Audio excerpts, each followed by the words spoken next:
Welcome बच्चों। जैसे कि आप देख रहे हो बोर्ड पर हमारा टॉपिक है सोनोमीटर। और क्योंकि हम इसको लास्ट टॉपिक ले सकते हैं हमारे चैप्टर का, क्योंकि आप सबको मालूम है थोड़ा सा बोर्ड ने हमारा जो सिलेबस है वो थोड़ा कम कर दिया है। सो जो हमारा सुपर पोजिशन ऑफ वेव्स है उसमें से ये एक हमारा टॉपिक समझ के चलिए, ठीक है, लास्ट में से ही। और कुछ रहा तो उसके बाद में प्रॉब्लम्स है, बाकी की और भी चीज़ें रहती ही है, ठीक है। तो हम आज देखने जा रहे हैं सोनोमीटर। जैसा बच्चों अगर मैं आपको कहता हूँ कि हाइड्रो ये शब्द किससे जुड़ता है, it is related with the water. अगर मैं कहूँ कि थर्मा या फिर thermal, it is related with the heat, ठीक है, इससे। तो उसी प्रकार हमारा जो सोनो है, तो ये सोनो जो शब्द होता है ये होता है हमारा साउंड से रिलेटेड। अब साउंड से रिलेटेड मतलब आप साउंड वेव से रिलेटेड बोल सकते हो, बाकी और चीज़ से, ठीक है। जैसा साउंड है, साउंड की वेवलेंथ है, उसकी फ्रिक्वेंसी है, ठीक है। वाइब्रेटिंग स्ट्रिंग जो हमने देखी थी तो वहाँ पे भी साउंड प्रोड्यूस होता है, ठीक है। हमने एयर कॉलम के वाइब्रेशन देखे, वहाँ पे भी हल्का फुल्का साउंड प्रोड्यूस होता है, ठीक है। सो ये जो है हमारे पास सोनोमीटर एक उसी टाइप का वाइब्रेटिंग स्ट्रिंग के ऊपर हमने जो वाइब्रेशंस बनाए थे उन वाइब्रेशन को एक्सपेरिमेंटली जांचने के लिए हमारे पास एक थोड़ा सा छोटा सा डिवाइस है, दैट इज़ आवर सोनोमीटर, ठीक है। तो ये सोनोमीटर किस तरह का होता है, तो आपको जैसे मैं आपको बताऊं, आपके घर में पेलमेट होते हैं, अपने घर में पेलमेट होते हैं ना, जिसके अंदर में आप क्या करते हो, कर्टेन लगाते हो दरवाजे को, ठीक है। और एक ऐसा चौड़ा सा उड़न ऐसा पट्टा होता है पेलमेट, ठीक है। तो यहाँ पे पेलमेट नहीं लेने वाले, उसी पेलमेट के जैसा हम एक उड़न हॉलो उड़न बॉक्स लेने वाले। हॉलो उड़न बॉक्स यानी कि ऐसा कि जैसे अगर मान लीजिए कि अगर मेरे पास होता तो मैं बता पाऊँ, ये एक तरह से कार्डबोर्ड है, यहाँ से एक बॉक्स है थोड़ा सा और लंबा होगा, ठीक है। ये फिर उसको साइड में ऐसा पैक होगा, ऐसा पैक होगा, ठीक है। यानी सभी चारों पाँचों 6 साइड को क्या होगा, वो पैक होगा। तो इस तरह से अगर हम बॉक्स बनाते, उड़न बॉक्स, ठीक है। जैसे कि अगर मान लीजिए कि हमारे पास में घर में पलंग होता है, तो पलंग जो बॉक्स पलंग होता है तो वहाँ पे भी कैसा होता है, वो एक बड़ी चीज़ हो गई। तो हम क्या करेंगे, एक वुडन बॉक्स लेंगे जो प्लाई का बनने वाला है, ठीक है। तो ऊपर से भी पैक, साइड से भी पैक, इधर से भी पैक, इधर से भी पैक, नीचे से भी पैक। तो इस तरह से हमारे पास में क्या होंगे कि एक वुडन बॉक्स लेना है, अब प्लाई का बनेगा वो, ठीक है, और सभी तरफ से पैक रहेगा। हाँ, उसको 1-2 होल वगैरह रहते और उसके अंदर में कुछ नहीं होता, हॉलो रहता, मतलब उसमें एयर होंगे। तो सिंपल सी बात है कि अगर आप उसके ऊपर कुछ चीज़ें वाइब्रेट करेंगे तो अंदर का जो एयर है वो एयर भी क्या होंगे, वाइब्रेट। तो आपका जो साउंड है वो साउंड थोड़ा सा बड़ा हुआ सुनाई देता आपको। तो वो है हमारा सोनोमीटर, यानी सिंपल सा हमारे पास क्या है, हॉलो वुडन बॉक्स है, ठीक है। हाँ, उसके ऊपर थोड़ी सी कुछ अरेंजमेंट है, ठीक है बच्चों। तो अभी मैं यहाँ पे सोनोमीटर की क्या करता हूँ, डायग्राम निकालता हूँ, ठीक है। उसके बाद हम उसको पढ़ते हैं, ठीक है दोस्तों। तो थोड़ी सी मैंने यहाँ पे डायग्राम निकाली है। ये डायग्राम शायद आपको थोड़ी किताब में और ज़्यादा अच्छे से देखेंगे, टेक्स्ट बुक में ज़्यादा समझ में आएंगी, लेकिन ये प्रैक्टिकल अगर देखना है आपको, सो मेरे पास एक पाइप है। एक्चुअली ये पाइप है, लेकिन हमको अगर इधर से मैंने पैक कर दिया होता और इधर से भी पैक कर दिया होता तो ये बन जाता हॉलो बॉक्स। बस इतना है कि ये हमारा एल्यूमिनियम का बना है, वो हमारा वुडन रहेगा, प्लाई का रहेगा। दूसरी बात, यहाँ पे लेंथ तो मैंने अच्छी खासी ले ली, लेकिन अगर इसकी चौड़ाई देखेंगे ये थोड़ी मैंने कम ली। अब थोड़ी सी इतनी चौड़ाई अगर आप ले लेंगे तो वो बॉक्स आपको नज़र में आ जाएगा। फिर से एक बार देख रहे हो आप, यहाँ से पूरा अंदर से खाली है, ठीक है, हॉलो है। इसी प्रकार से लेंथ इतनी, थोड़ी सी ज़्यादा भी हो सकती है, ठीक है, अच्छी बात होंगे। हाँ, बस उसकी चौड़ाई जो इतनी दिख रही है वो थोड़ी इतनी हो जाए तो बड़े अच्छे से वो बॉक्स तैयार हो जाएगा, ठीक है। जैसे कि ये पूरा का पूरा जो वुडन बॉक्स है, हॉलो वुडन बॉक्स है, यही बॉक्स इसी तरह के कंसेप्ट पर आधारित आपका होता है वायोलिन, ठीक है। यहाँ पे तानपुरा वानपुरा जो होता है ना, वो इसी के आधार पर होता है, ठीक है। सो वो आपको थोड़ा सा ध्यान में रखना है, ठीक। सो इस तरह से अब ये थोड़ा सा मैंने चौड़ा बता दिया, ये बॉक्स थोड़ा सा और भी लंबा रहेगा यहाँ पर, ठीक है। तो ये आपको ध्यान में रखना है। ये जो आपको सर्कल दिख रहे हैं उसको थोड़े से 1-2 होल रहते, ताकि वहाँ पे एयर का जो साउंड वगैरह है, साउंड थोड़ा सा अच्छा सा खुल कर आना चाहिए। दूसरी बात, अब देखो ये जो ऊपर का पोर्शन दिख रहा, ये जैसे मान लीजिए ये आपका ऊपर का पोर्शन हो गया, ठीक है। मैंने इसको ऐसा रखा हुआ है, मान के चलिए ये ऊपर का पोर्शन है। इसके ऊपर आप यहाँ पे जो ट्राइंगल टाइप नज़र आ रहे, दीज आर दी ब्रिजेस, या फिर आप उसको क्या बोलेंगे, नाइफ एजेस भी बोल सकते हैं आप उसको।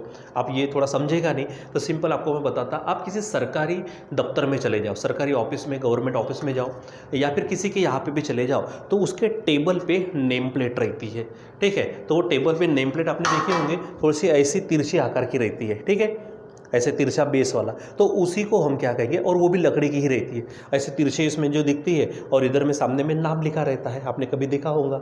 जैसे एक आधा पुलिस ऑफिसर है या जो भी है, IPS वसंत अमका डमका, समझ के चलो, ठीक है। तो अगर ऐसा है मान के चलो, तो उसको हम बोलेंगे ये नाइफ एजेस या फिर ओवर ब्रिजेस आप बोल सकते हो, ठीक है। जैसे कि इस एक तरह से पिल्लर कैसे रहते हैं, जैसा पुलिया रहता है, ब्रिज रहता है, ऐसे जो पिल्लर होते हैं उस टाइप का, बस थोड़े ट्रायंगुलर टाइप के दिखेंगे आपको, ठीक है। फिर उसके बाद यहाँ पे आप जो देख रहे हो ये पुली है। पुली यानी क्या होता है, खीराडी, जो मालूम है पहले के इसमें रहते थे, आजकल तो डायरेक्ट घर में पानी आता है, ठीक है, नल से आता है, बोरिंग से आता है, लेकिन पहले कुआं रहता था। तो कुएं में कैसा, वो ऐसा रस्सी छोड़ना पड़ता था, डोर, ठीक है, और जब उसको वो बाल्टी को ऐसा खींचते थे तो जिसके ऊपर वो घूमता था, वो रस्सी जिसके ऊपर आती थी ऊपर, उसको हम बोलते हैं खीराडी। उस खीराडी को क्या बोलते हैं अपन, पुली बोलते हैं, वो ध्यान में रखना, ठीक है। अच्छा, यहाँ पे थोड़ा सा एक थोड़ा हैंगर टाइप मैंने बना दिया यहाँ पर, ठीक है, ताकि मैं इसको वायर फिक्स करूँ, ठीक है। तो क्या करना है, ये पूरा का पूरा वुडन बॉक्स है, हॉलो वुडन बॉक्स है, ठीक है। आप प्लाई का स्पेशली बना सकते हो। यहाँ पर ये ओवर ब्रिजेस है, या फिर आप उसको नाइफ एजेस बोल सकते हैं। इसको अगर नाम देना चाहूँगा तो आप इसको ए नाम दे दो, ये बी नाम दे दो, यानी 2 नाइफ एजेस, 2 ओवर ब्रिजेस है, ए एंड बी, ठीक है। करना क्या है कि यहाँ पे वायर आपको फिक्स करना है, और वो वायर आप इस नाइफ एजेस से होते हुए इस तरह से लाएंगे और इस पुली के ऊपर से ऐसा नीचे उतारेंगे, ठीक है।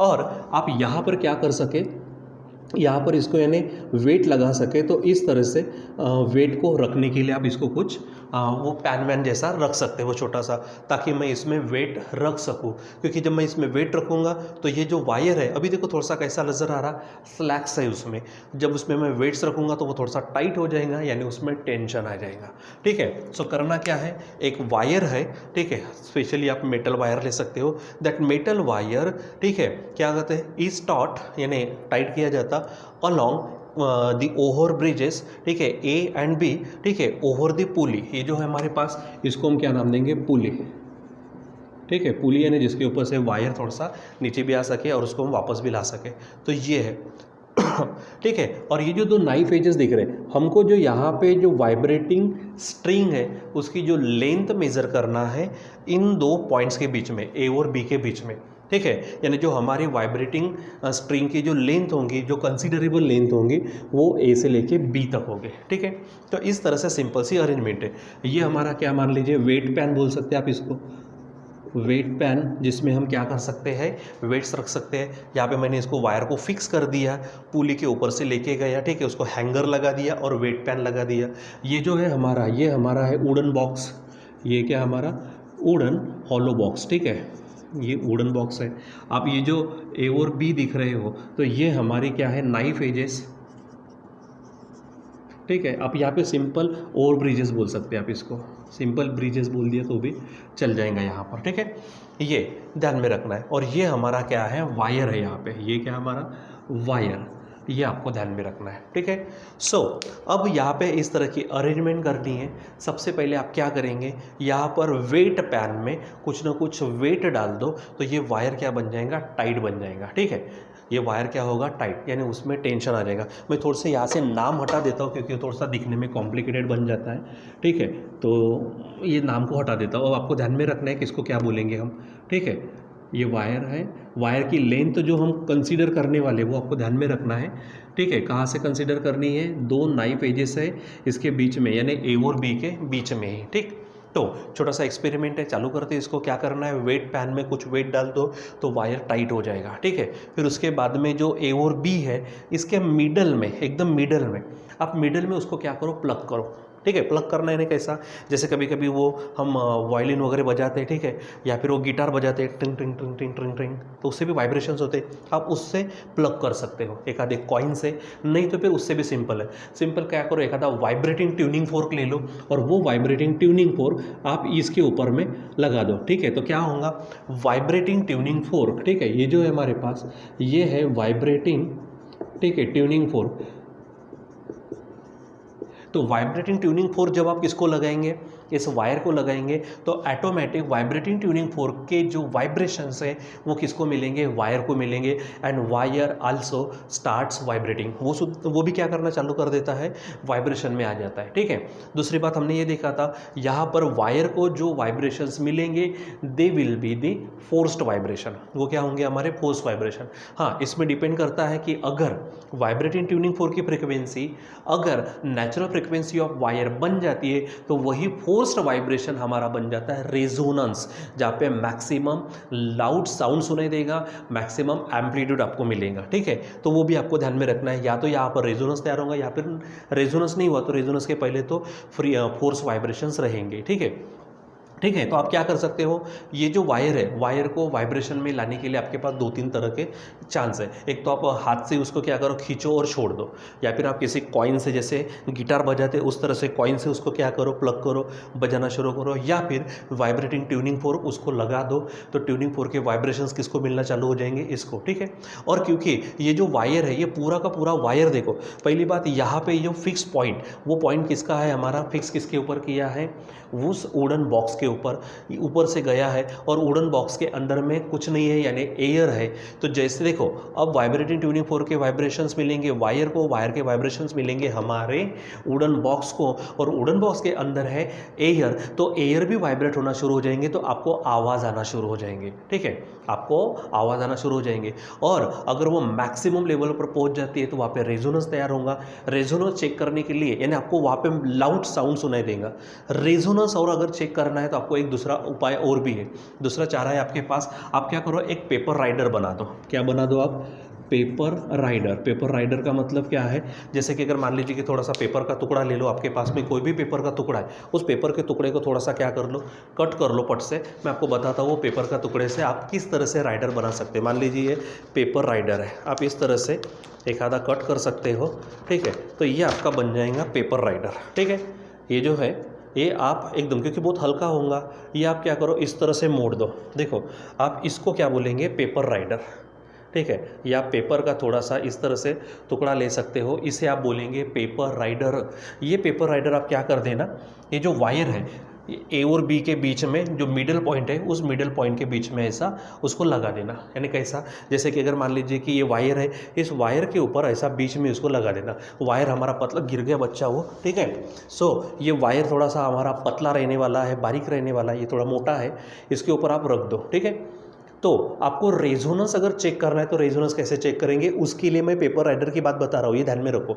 सो करना क्या है, ये पेपर राइडर इसके ऊपर रख दिया आपने। जब आप tuning fork, vibrating tuning fork इसको लगाएंगे, तो ट्यूनिंग फोर्क के पूरे वाइब्रेशंस किसको मिलेंगे, वायर को। ठीक है, और अगर यहाँ पे कंडीशन है, अगर वाइब्रेटिंग ट्यूनिंग फोर्क के वाइब्रेशंस, ठीक है, अगर इसके वायर के नेचुरल वाइब्रेशन से मैच करेंगे तो जाके वाइब्रेशन अपने हाईएस्ट वाइब्रेशन लेवल में आ जाएगा, जिसे हम रेजोनेंस कहते हैं। और ये जैसे ही वायर क्या होगा, वाइब्रेशन में आएगा, तो ये पेपर राइडर फड़फड़ाने लगेगा, फड़फड़ फड़फड़ फड़फड़ फड़फड़ चालू हो जाएगा, और रेजोनेंस पे सबसे ज़्यादा होगा, और ये एंटी नोड पे होगा। ये क्या आ जाएगा एकदम, ये जैसे मान लीजिए कि इस तरह से अगर हमारे पास लूप तैयार होंगे और ये यहाँ पर रहेगा ऐसा, तो मैक्सिमम लेवल पर आने के बाद ये पेपर राइडर वहाँ से उड़ जाएगा। समझो ये जहाँ पे उड़ गया, समझो कि वहाँ पे क्या निर्माण हो गया, रेजोनेंस निर्माण होगा। ऊपर से दूसरी बात ये है कि मैंने कहा आपसे वायर किसको कनेक्टेड है, हमारे बॉक्स को, वुडन बॉक्स को, हॉलो वुडन बॉक्स को, तो आपको आवाज़ भी थोड़ी मैक्सिमम सुनाई देगा, लाउड साउंड सुनाई देगा आपको, तो वहाँ पे भी आपको पता चल जाता है कि वहाँ पे रेजोनेंस हुआ है। ठीक है, तो इस तरह से ये सिंपल सा आपको रेजोनेंस चेक करने के लिए एक्सपेरिमेंट है। ठीक है, हाँ, आप उसमें क्या टेंशन बढ़ा, जैसे कि इसके बाद में अगर मान लीजिए कि ये वायर अगर वाइब्रेट होता है, तो वाइब्रेटिंग स्ट्रिंग के अलग अलग मोड देखे थे, याद है हमने fundamental mode, second mode, third mode ऐसा देखा था। तो फंडामेंटल मोड की अगर बात करते तो फ्रीक्वेंसी आपको क्या मिली थी, 1/2 L, ठीक है, और √T/m था। अब क्या क्या चीज़ें हैं तो यहाँ से कैसे निकाल सकते हो, क्योंकि इसके पहले जो देखा था दैट वाज दी थियरी। ठीक है, अगर आप प्रैक्टिकल जानना चाहते हो तो जो लेंथ है सिंपल है, आप क्या करना, यहाँ से यहाँ तक की लेंथ आपको चेक करना है। तो सिंपल, जब पहले आप वायर लेंगे तो वायर की लेंथ आप क्या कर लेना, वायर की लेंथ मेज़र कर लेना। ठीक है, तो समझ लो कि वायर की लेंथ है L और उसका मास है मान लो कैपिटल M। ठीक है, अब हमारे पास जो M होता है, ये M क्या होता है, कैपिटल M/L, यानी हमने इसको नाम दिया था मास पर यूनिट लेंथ, या फिर इसी को हमने नाम दिया था लीनियर डेंसिटी। ठीक है, क्या नाम दिया था, लीनियर डेंसिटी ऑफ वायर। ठीक है, सो आप सबसे पहले निकाल सकते हैं, यानी ये तो फिक्स हो गया। ये निकाल लें। फिर उसके बाद में आपने यहाँ पे वायर लगा दिया। यू नीड दिस, यानी आपको ज़रूरत है टेंशन की। तो टेंशन आप कितना लगा रहे, अल्टीमेटली टेंशन क्या है, टेंशन एक प्रकार से वेट है। वेट क्या है, इट इज़ द फोर्स, क्योंकि वेट का फार्मूला क्या है, वेट का फार्मूला है mg, m हमारा मास हो गया, g हमारा एक्सेलरेशन ड्यू टू ग्रेविटी हो गया। सोचो बोला फोर्स का फार्मूला मास इंटू एक्सेलरेशन है, बस यहाँ पे एक्सेलरेशन स्पेशल है, g है, यानी क्या है, this is the force by the या फिर ड्यू टू दी ग्रेविटी, इसलिए इसको वेट बोलते हैं। बाकी है तो वो वेट भी हमारा फोर्स है, फोर्स ही हमारा क्या है, टेंशन है। तो टेंशन निकालने के लिए वेट कितना लगा दिया वो आप निकाल दो। तो वेट अगर मालूम हो जाएगा so you can find the tension, यानी आपको टेंशन भी मालूम हो गया, आप लेंथ भी मेजर कर सकते हैं। अच्छा, ये जो लेंथ लेंगे ना, ये लेंथ थोड़ी ध्यान में रखना है।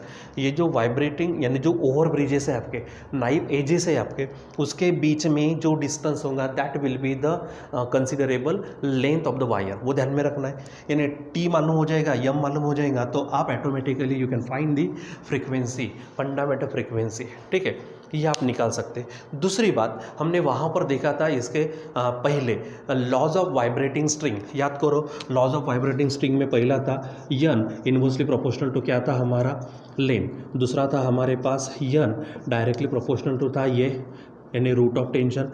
तीसरा था हमारा यन inversely proportional to root of small m, ये था। उसके बाद में अगर आप और जानना चाहेंगे तो हमने देखा था कि जो हमारे पास फ्रीक्वेंसी है it is inversely proportional to the radius of the wire, radius of cross section बोल सकते हैं आप। पांचवा और एक मैंने बताया था यन inversely proportional to the square root of the density, यानी डेंसिटी, ये डेंसिटी जो है वॉल्यूम डेंसिटी है, ये डेंसिटी हमारी लीनियर डेंसिटी है। ये सब चीज़ें हमने देखे थे। तो all these laws of vibrating string can be explained very easily by using this sonometer, and that will be explained later on. Till then, bye.